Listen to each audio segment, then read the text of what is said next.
શ્રી ગણેશાય નમઃ. જય પુરુષોત્તમ ભગવાન. આજનો પાઠ પુરુષોત્તમ માસની કથા, અધ્યાય 15મો. સુદેવને પુત્ર પ્રાપ્તિ. સુત પુરાણી બોલ્યા, હે મુનિ શ્રેષ્ઠો, સુદેવે ભગવાન વિષ્ણુને પ્રણામ કરી તેમની સ્તુતિ કરી. પ્રસન્ન થયેલ ભગવાન વિષ્ણુએ વરદાન માંગવા કહ્યું. સુદેવે કહ્યું, હે પ્રભુ, જો મારા ઉપર પ્રસન્ન થયા હો તો મને એક પુત્ર આપો. મારો સંસાર નિરસ થઈ ગયો છે, તેને નવો પલ્લવિત કરો. ભગવાન વિષ્ણુએ કહ્યું, હે બ્રાહ્મણ, તારા નસીબમાં પુત્રનું સુખ લખાયું નથી. 7 જન્મ સુધી તારા ભાગ્યમાં પુત્ર સુખ નથી. ભગવાનના આવા વચનો સાંભળી બ્રાહ્મણને આઘાત લાગ્યો અને તે મૂર્છાવશ બન્યો. પતિની આવી દશા જોઈ તેની પત્નીની આંખો ભીની બની. તે પતિને ભાનમાં લાવવા પ્રયત્ન કરવા લાગી. તેણે પોતાના પતિને ઉદ્દેશીને કહ્યું, વિધિના લેખ મિથ્યા હોતા નથી. પ્રભુ ભક્તિને સર્વોત્તમ ગણવામાં આવે છે, છતાં ભાગ્ય પ્રબળ છે. વિધિના લેખ ટાળવા ભગવાન પણ સમર્થ નથી. માટે તમે શોક દૂર કરો અને ઊભા થાઓ. ભગવાન વિષ્ણુ સાંભળી શાંત રહ્યા, પણ ગરુડજી શાંત ન રહી શક્યા. પોતાના સ્વામીની શક્તિની અવગણનાના આવા શબ્દોથી તે સમીપ ગયા અને ક્રોધવશ બની ગયા. તેમણે ભગવાન વિષ્ણુને વિનંતી કરીને જણાવ્યું, આપે આ બ્રાહ્મણને વરદાન માંગવા કહ્યું હતું. તે જ્યારે વરદાન માંગે છે ત્યારે આપ આ શક્તિ દર્શાવો છો, તે યોગ્ય નથી. બ્રાહ્મણને તેની પત્નીનું દુઃખ આપ જોઈ શકો છો. આપ દયાળુ છો, દીનબંધુ છો, દયા સિંધુ છો. ભક્તોના દુઃખ આપ સહન કરી શકતા નથી, તો આજે આપ શાંત કેમ છો? આપેલું વચન જો મિથ્યા થશે તો જગતમાં મીણું રહી જશે. પછી આપની ઉપાસના કોણ કરશે? આપની કોઈ પૂજા નહીં કરે. માટે હે પ્રભુ, આપ બ્રાહ્મણને હર કોઈ પ્રકારે એક પુત્ર આપો. ગરુડની આવી વાણી સાંભળી ભગવાન વિષ્ણુએ તેને કહ્યું, જો તારી આવી ઈચ્છા હોય તો તું બ્રાહ્મણને પુત્ર આપીને તેની ઈચ્છા પૂર્ણ કર. તું મારું વાહન છે, હું તને આશીર્વાદ આપું છું. પોતાના માલિકના આશીર્વાદથી પ્રેરાઈને ગરુડે બ્રાહ્મણને કહ્યું, મારા સ્વામીની આજ્ઞાથી હું તને એક પુત્રનું વરદાન આપું છું. તમારે ત્યાં મારા પોતાના અંશથી જ પુત્રનો જન્મ થશે. તે તમારા સંસારમાં સુખ શાંતિ આપશે. આમ કહી ગરુડ ભગવાન વિષ્ણુને પોતાની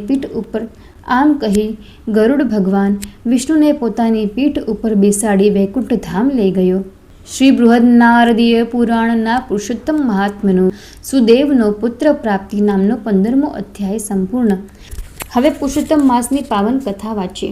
ભોલી ભરવાડણની કથા. એક નાનકડું એવું ગામ હતું. તેમાં થોડાક ખોરડાઓ હતા, જેમાં બ્રાહ્મણોની વસ્તી વધુ હતી. કેટલાક પટેલ, ભરવાડ, કોળી, ઠાકરડા, વણકર, મોચી, સુથાર બધા વર્ણનો સમાવેશ થઈ જતો. મર્યાદિત વસ્તીને લીધે દરેકને 2 પૈસા રડવા માટે આજુબાજુના ગામોમાં જવું પડતું. ગામની બાજુમાં થઈને નદી વહેતી હતી, તેમાં થોડું થોડું પાણી રહેતું. આથી બીજા ગામમાં જવા આવવામાં તકલીફ પડતી નહીં. આ ગામમાં 2-4 ભરવાડના ઘર હતા. તેમાં એક ઘરમાં ભરવાડ ને તેની પત્ની ભરવાડણ રહેતા હતા. થોડા ઢોર ઢાખર હતા, તે લઈને ભરવાડ તેમને ચરવવા માટે લઈ જતો.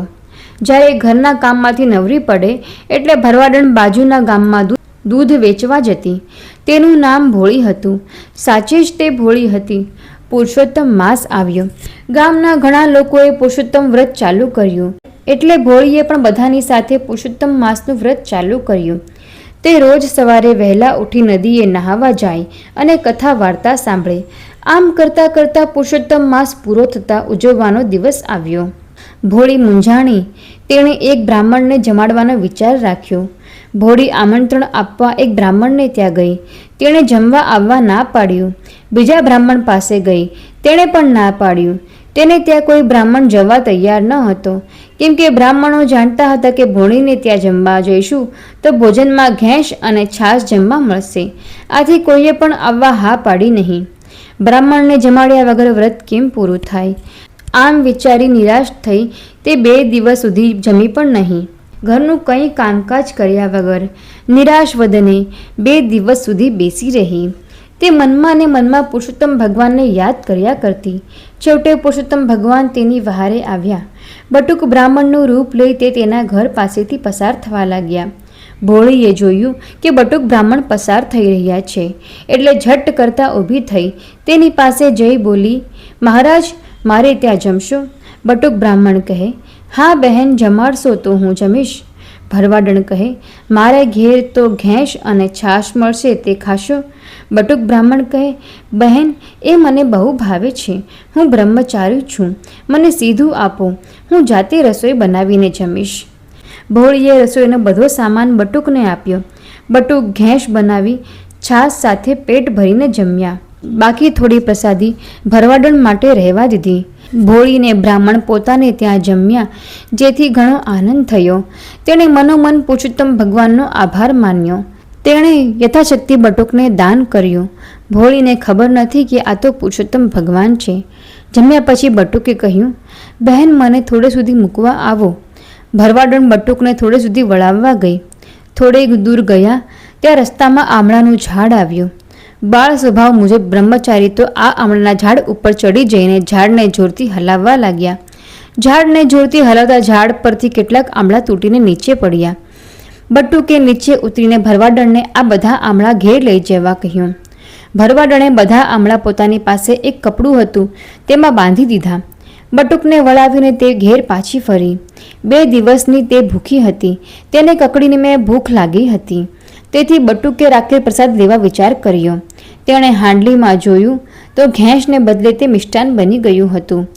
આ જોઈ તે અચંબો પામી. તેણે કપડું છોડી આમળા મૂકવા વિચાર્યું. આમાં આમળા બધા હીરા બની ગયા હતા. ભોળીને ખ્યાલ આવી ગયો કે બટુક સ્વરૂપે આપનાર પુરુષોત્તમ ભગવાન હતા. મેં મૂર્ખીએ તેમને ઓળખ્યા નહીં.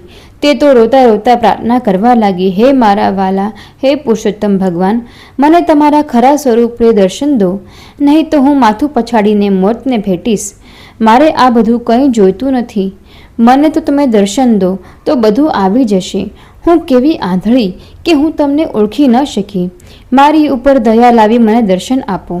ભોળીના આ વલોપાતથી પુરુષોત્તમ ભગવાન સ્વયં પ્રગટ થઈ તેને દર્શન આપ્યા. ભોળીનો અવતાર સફળ થયો.